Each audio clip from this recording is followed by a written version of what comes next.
শুধু উল্টোপাল্টা হচ্ছে। কালকে বৌদির ছাগলের কামড়িয়েছে কুকুর।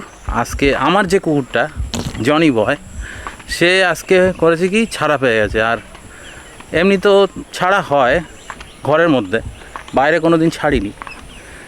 এত জোরে দৌড়িয়েছে, মাঠের মাঝখানে চলে গেছে, গিয়ে গরু টরু সবাইকে ভয় দেখিয়েছে। তারপরে অন্য কুকুরদের সঙ্গে ঝগড়া বাঁধিয়েছে।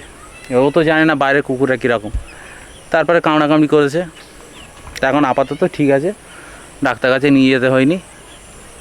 আজকে কাকিমাদের বাড়ি গিয়েছিলাম, কিন্তু কাকিমা বললো যে আজকে বাড়িতে লোকজন এসছে। কী মেঘ করেছে, বৃষ্টি আর বৃষ্টি। লোকজন এসছে বলে আজকে হবে না। তা আজকে বৌদির ওখানে যাচ্ছি। বাঁধাকপি এসছে বাজারে, বাঁধাকপি ভর্তি। এখন এই গরমকালে বাঁধাকপি আমি জিজ্ঞাসা করলাম যে তোমরা বাঁধাকপিটা কোথা থেকে পাচ্ছ? তো বলছে এখন সব স্টোরে আছে, আর নইলে এমনি ফ্রেশ তৈরি করছে। তো যাই হোক, এখন এই সময় বাঁধাকপি খেতে খুব ভালো লাগবে। তা বাঁধাকপি নিয়ে এসেছি। আর তার সঙ্গে ছোটো ছোটো ছোটো আলু আছে, যে আলুগুলো শীতকালে হয়, কাটবো না। ওই আলু দিয়ে বাঁধাকপি দিয়ে চিংড়ি মাছ দিয়ে হবে।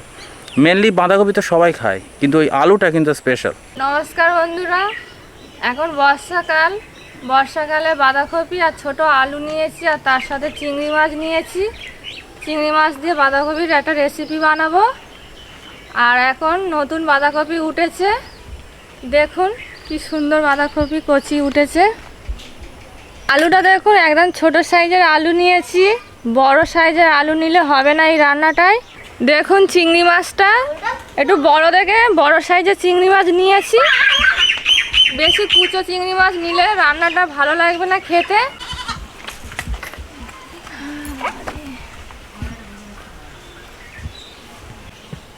ওদি কে এসছে তোমার রান্নাঘরে? রান্নাঘরে একটা নতুন লোক এসছে। নতুন লোক না, আপনারা চেনেন, দেখলেই চিনতে পারবেন। বাঁধাকপির জন্য চিংড়ি মাছ কেটে নিচ্ছি। পেটের এখানটায় চিংড়ি মাছের এই যে এইগুলো আছে, এইগুলো ফেলে দেবো কেটে কেটে, আর মাথাটা কেটে ফেলে দেবো।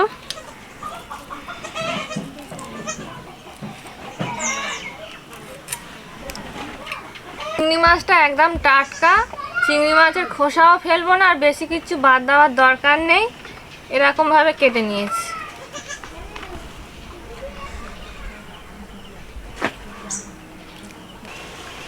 চিংড়ি মাছের পিঠে একটা কালো সুতো মতন থাকে, ওইটাই ফেলে দিতে হবে।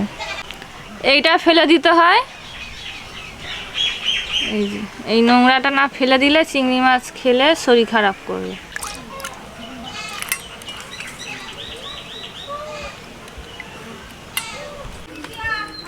প্রথমে বাঁধাকপিটা কেটে নিচ্ছি।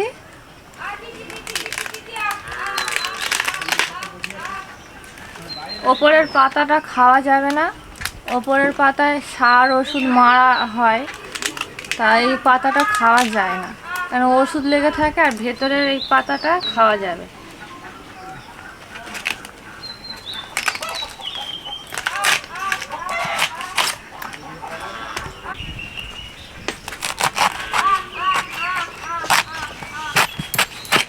নিরেট আছে একদম, ভেতরে কোনো ফাঁপা নেই।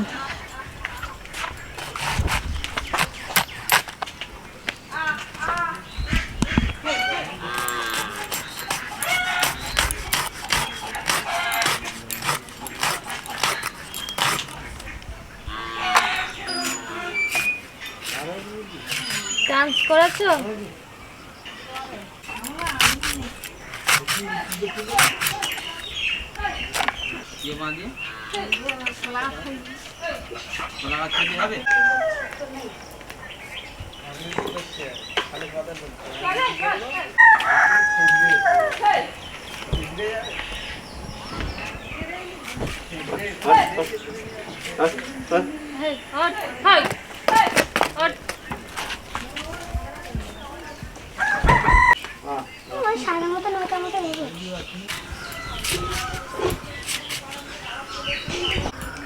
আলু কেটে নিচ্ছি।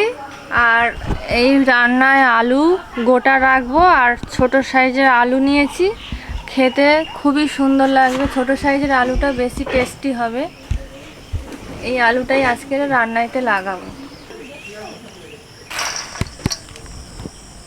বেশি করে জল দিয়ে চটকে চটকে ভালো করে ধুয়ে নিতে হবে। একটা বালি থাকে বাঁধাকপির ভেতরে, বালিটা পড়ে যাবে তলাইতে।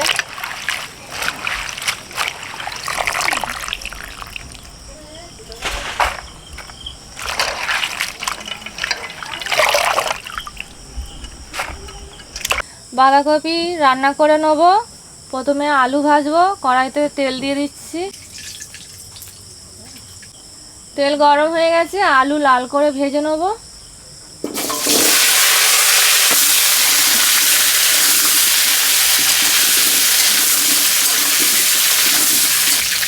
বাঁধাকপি চচ্চড়ি করার জন্য কি কি নিয়েছি দেখিয়ে দিই চলুন। ছোট ছোট করে বাঁধাকপি কেটে নিয়েছি। এখানে আছে চিংড়ি মাছ, আদা রসুন বাটা, পেঁয়াজ কুচি, টমেটো কুচি আর গোটা আলু কেটে নিয়েছিলাম। গোটা আলুটাকে আমি এদিকে ভাজতে দিয়েছি। অল্প করে লবণ দিচ্ছি, অল্প করে হলুদ দিচ্ছি। হালকা ভাজা ভাজা হয়ে গেছে, তারপর লাস্টে লবণ আর হলুদ দিয়ে আর একটু ভেজে নেব। একটু ভেজে নিয়েছি।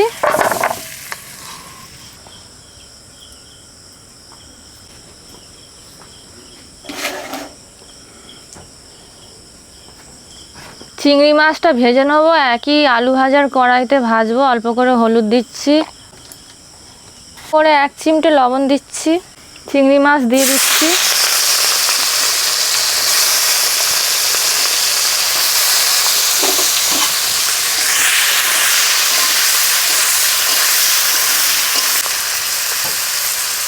খুব একটা ভাজার দরকার নেই, বেশি ভাজলে খেতে ভালো লাগবে না।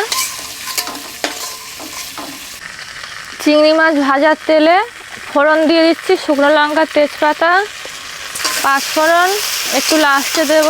লঙ্কাটাকে একটু পুড়িয়ে নিই। 5 ফোড়ন দিয়ে দিচ্ছি।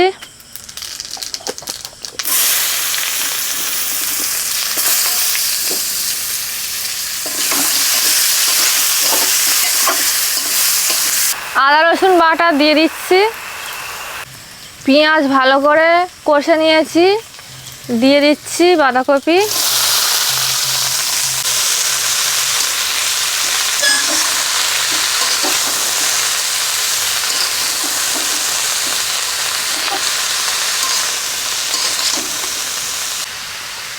ঢাকা দিচ্ছি, বাঁধাকপিটা সিজে যাবে।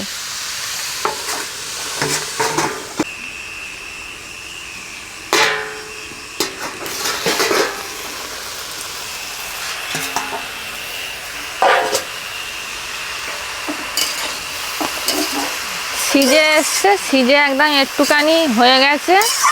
এবার আমি এক এক করে সব মশলা দেব। পরিমাণ মতন লবণ দিচ্ছি, 1 চামচ হলুদ দিচ্ছি। লঙ্কার গুঁড়ো পরিমাণ মতন দেবেন, যে যেরকম ঝাল খান। 1 চামচ জিরের গুঁড়ো দিচ্ছি।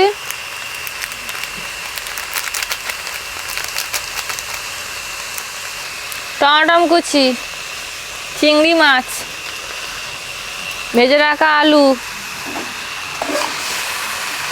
ভালো করে নেড়ে নিচ্ছি। সব উপকরণ দিয়া ভালো করে কষে নিতে হবে।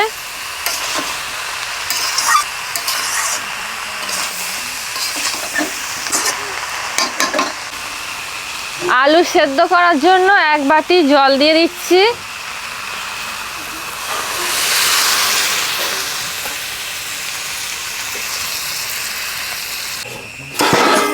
তো আস্তে রাখছি, যেন ঝগড়া অশান্তি করেছিস আমার সাথে।